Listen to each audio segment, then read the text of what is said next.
Welcome to this edition of School Matters. I'm Joni Kopis for the Hamilton City School District, and today we have with us Superintendent of the Hamilton City Schools, Mrs. Janet Baker. Welcome. Thanks. Great to be here. I know, it's been a while. It has. Let's go ahead and do a recap of the last school year. I know recently at a board meeting you did a brief presentation for the board members and audiences called Hamilton Proud. So, of course, there's many accomplishments and successes, but let's just focus on a few today. Okay. So to go ahead, you titled it Hamilton Proud, and I know the first thing we talked about is every school district, the state budget. Right.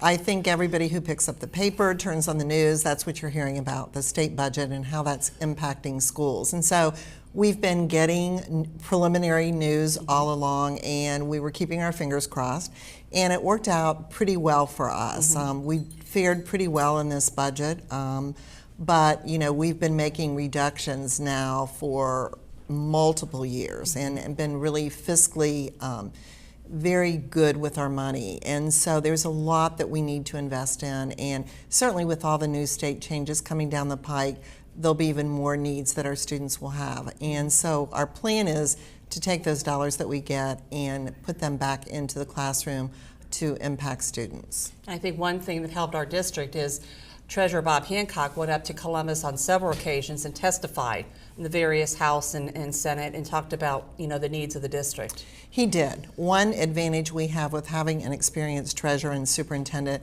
is as soon as we get those budgets, we look at them and we're able to determine what that means for our particular district. And I think, you know, that's very difficult to do if you don't have experience in dealing with budgets. And then, of course, we have built strong relationships over time with our legislators, and so we'll always meet with them when there's a budget coming out and talk to them about how specifics of that budget impact the district that they represent.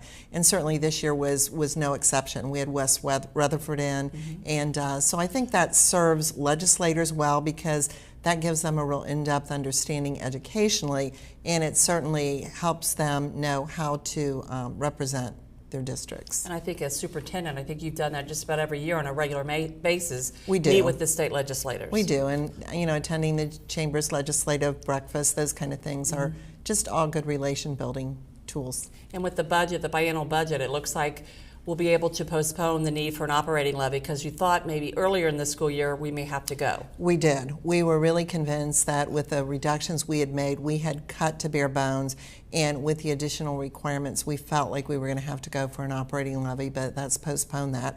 And I know not only is that great news for us because we can really focus on the education, but more importantly, the community at large. And again, cutting $9 million in the last 6 years, again, protecting the classroom, but every little cut, every reduction, as we like to say, we like to right-size things, but all that sort of skims, and it can certainly over time tear down a district. Well, good. That's good news then. So it's great community news. Will be happy to hear that. Let's talk. We did a new mission and vision statement. So let's talk about the mission statement. We did. A couple of decades ago, there was a strategic planning group who created our past mission statement. It was very well done, and from time to time we would revisit it and we would say, well, this is really relevant. We'll just keep it. But I think with all the changes coming down from the state and the state's focus on college, career, and then we also like to add life ready, we felt it was time to update it. And coincidentally, one of our board members said, do you think it's about time to update your mission statement? So very simply, it says the Hamilton City School District is committed to helping our students be college, career, and life ready. Short and sweet and to the point. Right. Easy to remember. Right. So that's good. Communication. We know communications changed drastically in the last several years with the social media. So that was one of our focus again this year, is to expand our communications. Did a phone survey, got some input and opinions from the community. Let's talk about that a little bit. You know, Joni, I think you can never communicate too much. And you know, we laugh about no matter how many times we communicate something, there's somebody who goes, oh, I didn't know that. Our own husbands. Exactly. Yes. But communication is definitely changing with Facebook and Twitter and, you know, different means of communication. And so to be current, we need to stay current with our communication skills. So we're using a consulting firm to help us, and certainly TV Hamilton is one of the things that they recommend, and you know, a reason for bringing the successes of the school district to the community today. that's good. So you'll see us on Facebook, like you said, Twitter, all the various social media will get out there. Word of mouth is still, obviously the best way to advertise, but print media, so we're going to hit the whole gamut. Sure. Good. Also, this past school year, unfortunately, the tragic incident at Sandy Hook Elementary School made us revisit our safety plans. It did. I think that was a crisis, and when young teachers and children lose their lives, it causes a nation to sort of stop and pause and say, what are we doing in this area? And we had a great opportunity, of course, as you know, when we built our new buildings, to make entrances more secure. And we did a lot of the things that districts are struggling to do now then. So we had kind of a leg up. But we went back and revisited really everything we do from a safety and security standpoint. And there were some things that needed repair and fixed and tightened up a little bit. And in addition to that, then we pulled in the Hamilton Police Department and we started looking at, are the same procedures that we used 10 years ago, 15 years ago, relevant today? And so we were able to update a couple of things. And I think one of the things that visitors and parents are going to see when they start school next fall is no longer are they just going to be able to walk right in, but we'll be taking a picture and they'll have an ID badge. And that way we'll know when people are in the building and just a little bit safer in terms of environment. And then in the case of a crisis, we looked at the way that we responded before and sort of took a more aggressive and more current approach with that.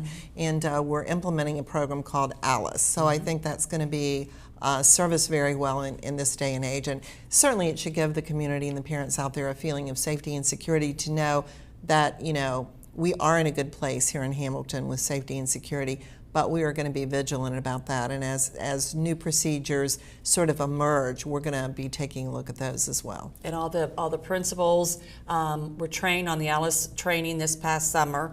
They'll again share it with their staff at the beginning of the school year, the meetings, so everyone knows how to work with the ALICE. And a lot of other surrounding school districts have implemented that as well. Right. So I think it's a great step toward enhancing safety.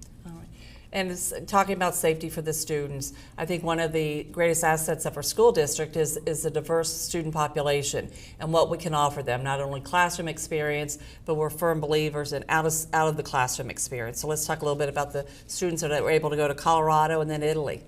Right. Our students have really a wealth of experiences. And so we like to say at Hamilton High there's something for everyone, whether they're sports-minded or they're fine arts-minded or they love travel. And Harry Wilkes had a vision that students learn and their horizons are expanded when they are out of the country. And a lot of our students, have had very limited experience with that.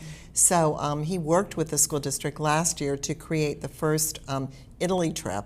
And it was just an amazing opportunity, and our students had that same opportunity this summer. And I never will forget, they came to the board meeting, as groups do when they take field trips, and they talked about how it had changed their lives. And I remember saying to one of them who was studying to be a teacher or something, and you'll have to come back to Hamilton, and they said, I don't know, after being out of the country, I may just have a little bit of wanderlust. So again, expanding the horizons and giving students fresh opportunities.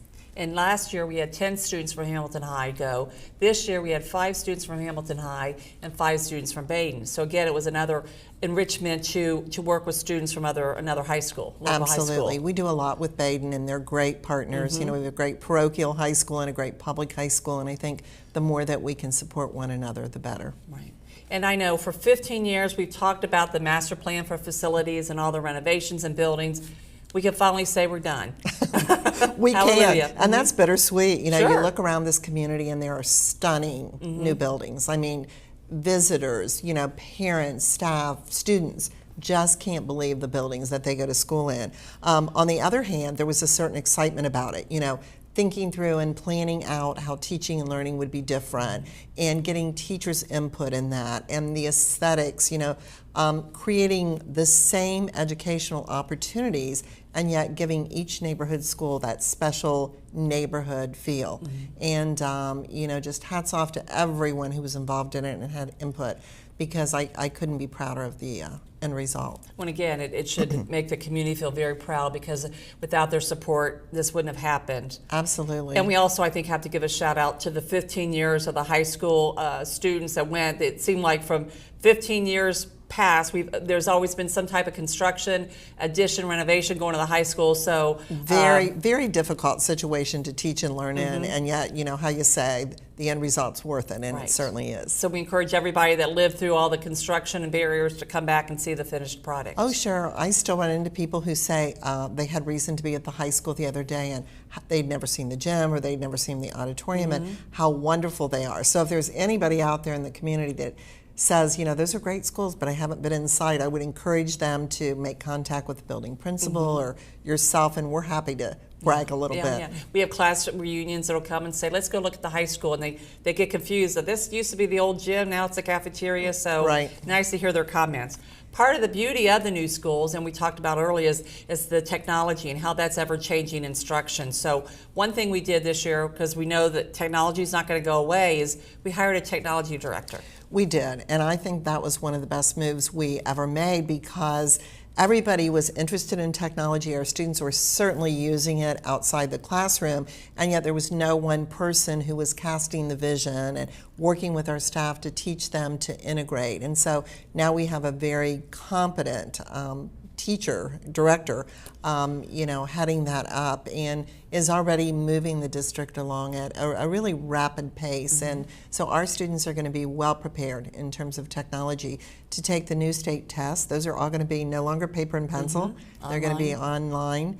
And so I feel very good about where we are in the area of technology. And when school begins in the fall, or this August, I guess I should say, all the schools will be wireless. And we also purchased 3,000 new devices for students and staff, so that'll be Isn't great. that just amazing? When you talk to other superintendents across the state and they're talking about the new state testing being online, they're in a panic because they haven't upgraded their infrastructure. And there again, we did a lot of that when we built the buildings, but we needed to expand it a little bit further. And to add 3,000 devices is just great, because our students live in a technological world, and it's second nature. It's like breathing to them. So it's really been an enhancement, I think, for learning. And the education changes as part of the new state standards, and I know we work diligently. Staff has come in to do professional development, but they also created, I think, 56 curriculum maps. Yes, subject. They had those at our last board meeting, and when they laid out all those curriculum maps, and what a curriculum map really is, for those of them who might not know, is it's just a guide for a teacher. And so with the new state standards, our instructional specialists and our teachers have taken those new state standards and they've brought them down to the local level, and they've created these guides helping teachers sort of pave the way for what they'll be teaching and what students will be learning, so that our students will be able to compete on the new assessments and impact our results positively. So again, a big thanks to our instructional department and our teaching staff, because we're very well poised for what the future holds. And I know, and again, in talking with other superintendents, a lot of them have not even begun that process. And that took a lot of time, a lot of energy, a lot of work, but we have the finished product and all ready to go a year early. Right. And also, another part of the state standards is the third grade guarantee. Explain a little bit about that, how that will impact. It is, and that hits a subject that's near and dear to my heart, and that's reading. I think that anyone who knows anything about education will tell you good reading skills, strong reading skills are key to success in everything else that students do. And so the state has certainly realized that as well, and they've said we just can't send these students on, because with these new rigorous standards, if they can't read well and comprehend and write well, they're going to be at a real disadvantage. So it can sound punitive in saying if a student can't read by third grade, we're going to hold them back. But again, the district has already purchased new materials. We've done training with our teachers this past school year. And typically when you train teachers, some of them like the training, others don't. Every teacher that I talked to that went through our new reading training, the Orton-Gillingham series, came out raving and said, I can go back tomorrow and begin to use this in my classroom. So again, I think we're well positioned to meet the demands of that new. And we also offer after-school intervention and summer school for those students who may be a little behind on reading. So we do. We've been doing that for several years. It's not like, oh gosh. No. And as again, those are all things that as you're making reductions, surrounding districts have had to maybe cut out after-school intervention or scale back summer school. And we have protected those areas because we feel they're very important for our students. At the beginning of the school year, we talked to you, and you had 23 new or reassigned administrators. So that's a lot of mentoring and coaching that you've done this past school year. But talk a little bit about that. It has. Well, with the changes in the retirement law, the board kind of challenged me to say, you're going to need a succession plan because these people are going to be retiring. Never in my wildest dreams would I have thought that we would have been hiring 23 people or moving them in different positions. And so a big focus of my time and, just a real joy to me has been working with these new administrators and helping give them the benefit of knowledge and experience in the community. And it's not going to stop. I mean, next year we have 14 more in new positions or brand new administrators. So we've got a young administrative team, and that's always a mixed blessing. On one hand, you're losing a lot of experience, but on the other hand, you've got these people who are idealistic and passionate, and they come in really wanting to make a difference. So they've just been a joy for me to work with and mentor and coach. And you mentioned that the changes in the state retirement not only did affect the administrators, but also your teaching staff. We had 65 new teachers, first year or second year teachers last year, and that's part of that resident educator program that Debbie Dunk does for us. It has. There again, you get brand new teachers in the classroom, and no matter how competent they are, your first year in any job, I look back and go, oh my gosh, I didn't know what I didn't know. And that's the case. And so many good people get discouraged and leave the profession.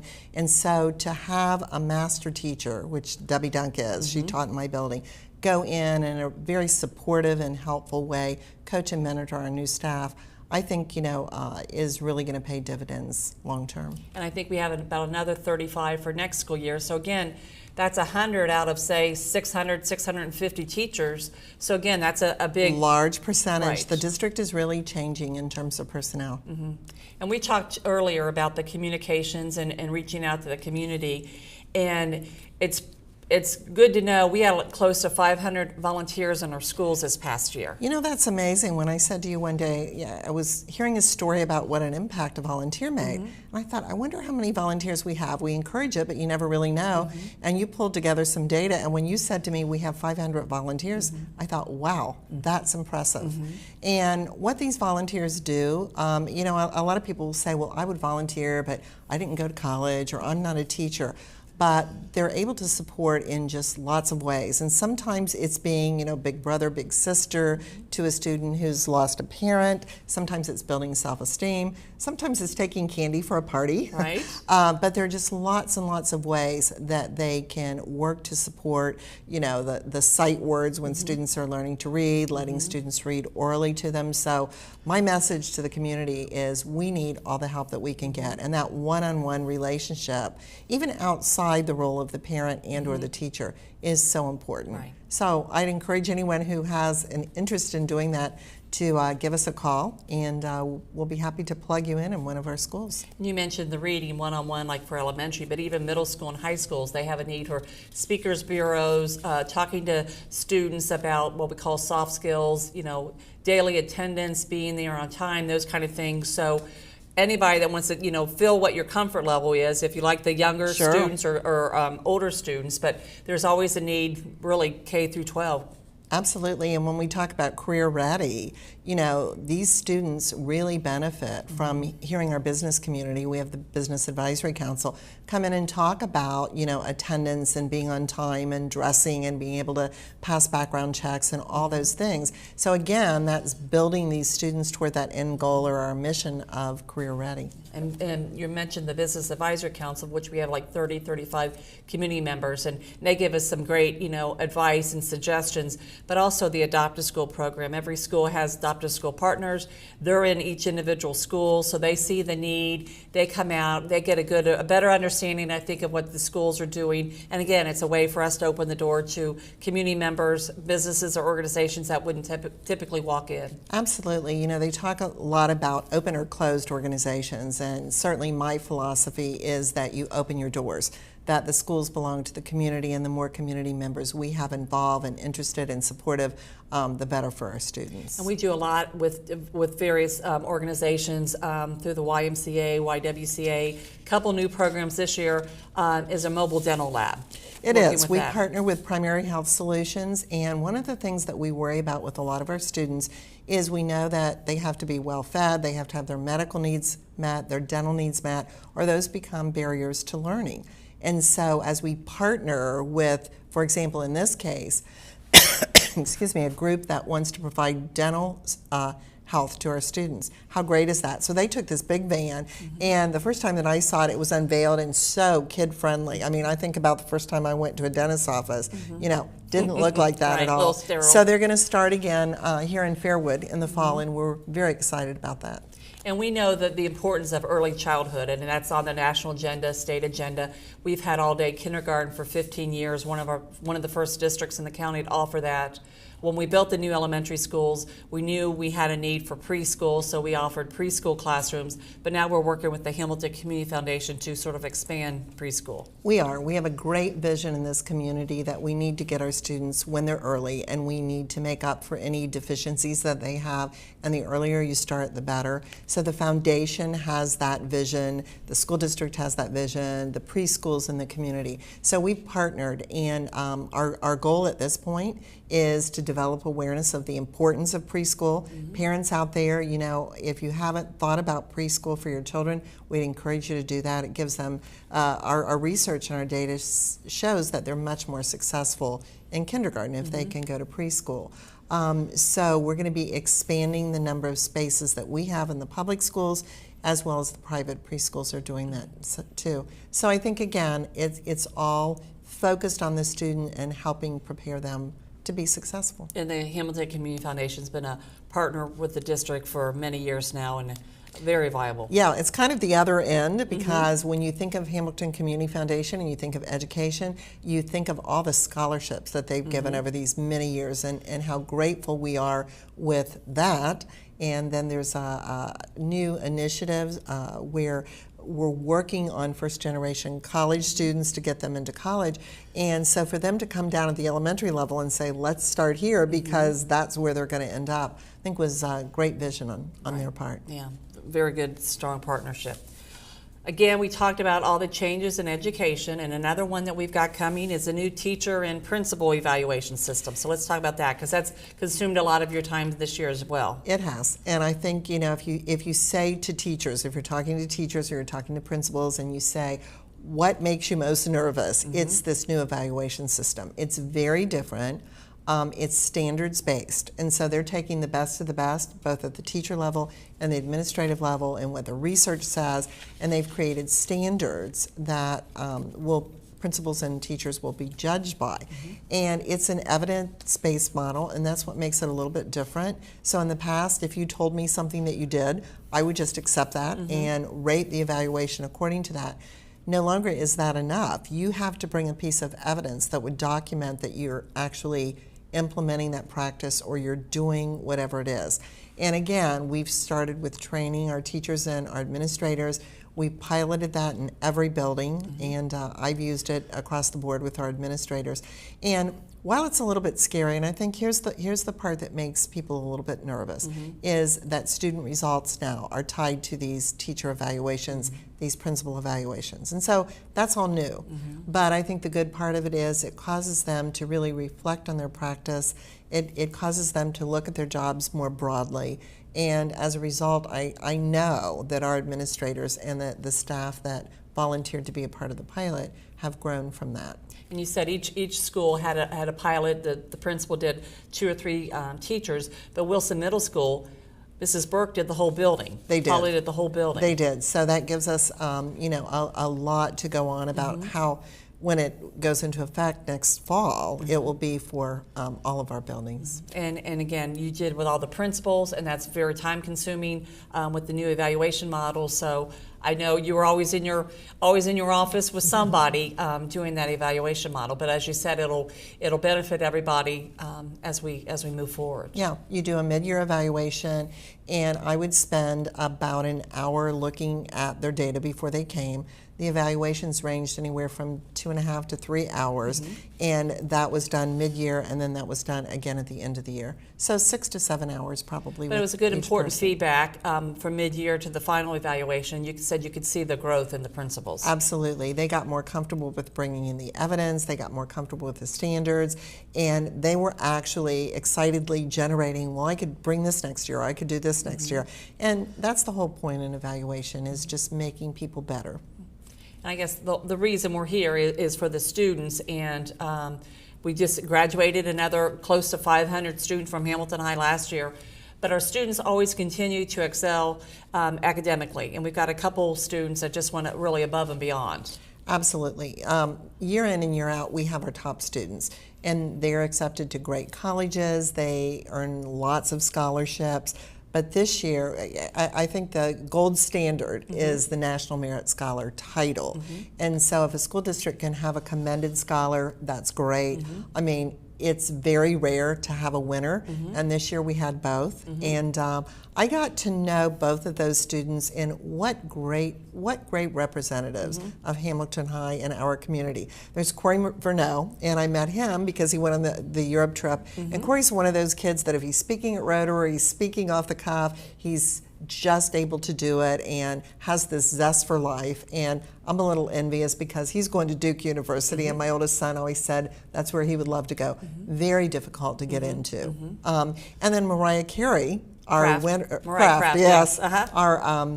our winner, is just an amazing girl. A little shy, but very, very bright, very good human being. When the word character comes up, I think you think of her. And she was a little nervous about doing that graduation speech. And somebody said it best. They said she knocked the ball right out of the park. Very well. So 2 great representatives, and many more. All the kids that are in our top 20 worked very hard, and our students are still working hard. There are a couple of them that were a couple of credit deficiencies, and so they're going to summer school, and we're going to have a summer graduation for them. So all in all, it was just a great night. And Mariah and Corey, they were in so many different organizations and clubs at the high school. We talk about having a well-rounded student, and these two truly are that, because I think Mariah started an organization with Mrs. Jewett, and they were in so many things. I mean, Corey you never knew where he was going to be. In fact, I asked him what he wanted to major in. Mariah wants to do, obviously, chemistry, medical. She wants to be an oncologist. But Corey couldn't decide. He loves economics. He loves statistics. He loves chemistry. So he just... When you're that smart, you don't have to choose. Yes, but they're very well-rounded students, as is, I think, all of our students, and I think that serves them well, because we want a well-rounded students. Colleges are looking, obviously, at grades, but they want to see your community service. They want to see how active you are, too. So I think those are 2 prime examples of how strong, I think, the things that we offer at the high school. I agree.